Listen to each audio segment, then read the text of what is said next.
देखिए, माननीय प्रधानमंत्री जी नरेंद्र मोदी जी जो हैं, उनका मैं धन्यवाद ज्ञापित करता हूं कि वो छोटे से छोटे व्यक्ति की और एक कार्यकर्ता के ध्यान रखते हैं।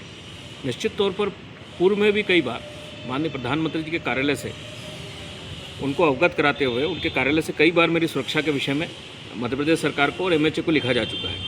सुरक्षा व्यवस्था तो है, किंतु उचित सुरक्षा नहीं है, इसलिए बार बार वो उसकी जानकारी लेते हैं और उचित सुरक्षा प्रदान करने के लिए बार बार पत्रों के माध्यम से, क्योंकि आईबी ने ही इसको स्पष्ट अवलोकन करके लिखा है कि इस्लामिक संगठन जो है उनसे मुझे जान का खतरा है। तो निश्चित तौर पर प्रधानमंत्री जो हैं वो नरेंद्र मोदी जी की आदत है, स्वयंसेवक है, तो वो हमेशा अपने कार्यकर्ताओं की और छोटे से छोटे व्यक्ति की यदि कोई समस्या हो तो उसको हल करने का प्रयास करते हैं। तो ये जानकारी उनको भी है। माननीय अमित शाह जी जो एमएचए है, मिनिस्ट्री ऑफ होम अफेयर्स से भी चिट्ठी मध्य प्रदेश सरकार को आई है। एक बार नहीं, कई बार आई है और मध्य प्रदेश सरकार की भी चिट्ठी प्रतिलिपि के रूप में मुझे कई बार आई है। 5 पत्र मेरे पास हैं मेरी सुरक्षा को लेकर कि मुझे कैटेगरी या जो भी सुरक्षा व्यवस्था उचित है वो दे दी जाए। किंतु व्यवस्था तो है सुरक्षा, लेकिन लोकल स्तर पर है और व्यवस्था सुरक्षा व्यवस्था है, किंतु जो आकलन है थ्रेट्स का, उस आकलन के अनुसार नहीं है। इसलिए बार बार ये पत्राचार होते हैं, हमसे पूछा जाता है और बार बार ये पत्रों में लिखा हुआ आता है। क्या यहाँ के अधिकारी नज़रअंदाज कर रहे हैं पत्र को, या फिर कोई उचित कदम नहीं उठाए जा रहे हैं? क्या लगता है आपको? देखिए, माननीय मुख्यमंत्री जी ने भी इस विषय में 2-3 बार एडीजेंट को बोला है, मेरे समक्ष ही बोला है। अब पता नहीं अधिकारियों को क्या लगता है, या अधिकारी क्यों नहीं कर रहे हैं, या अधिकारियों के मानक के अनुसार ये सुरक्षा उचित है। इसलिए किसी के ऊपर भी संदेह करना और प्रश्न उठाना, किसी के ऊपर भी प्रश्न उठाना उचित नहीं है।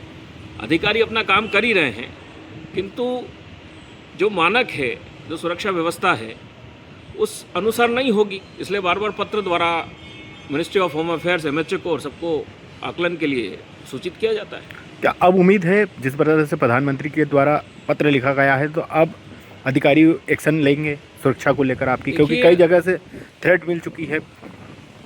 देखिए, मुझे तो सरधन से जुदा से लेकर कई तरह के पत्र मिले हैं और कई तरह से धमकियां भी दी है। कई जगह मुझे रोका भी गया, कई जगह मुझ पर ईंट भी फेंकी गई, और इसकी पूरी जानकारी जो है भारत सरकार के गृह विभाग को भी है। और कई जगह मेरा विरोध प्रदर्शन किया गया। भोपाल के अंदर तो मेरे पुतले जलाए गए।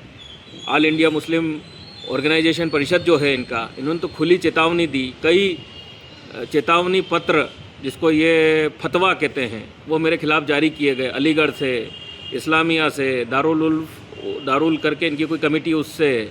तो निश्चित तौर पर एक थ्रेट का आकलन तो है, और इन लोगों ने कई बार प्रयास भी किए हैं कि मुझे नुकसान पहुंचाया जाए। पर जहाँ पर कृपा हो राम की, तहाँ पर कृपा करे सब कोई।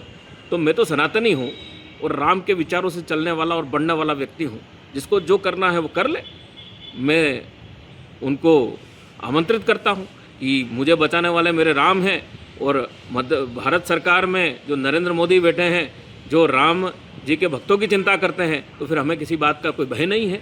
इसलिए हम हमारा कार्य करते हैं और करते रहेंगे निरंतर, राम जी की सेवा और सनातन की सेवा। आपका नाम? संतोष शर्मा, विश्व हिंदू परिषद।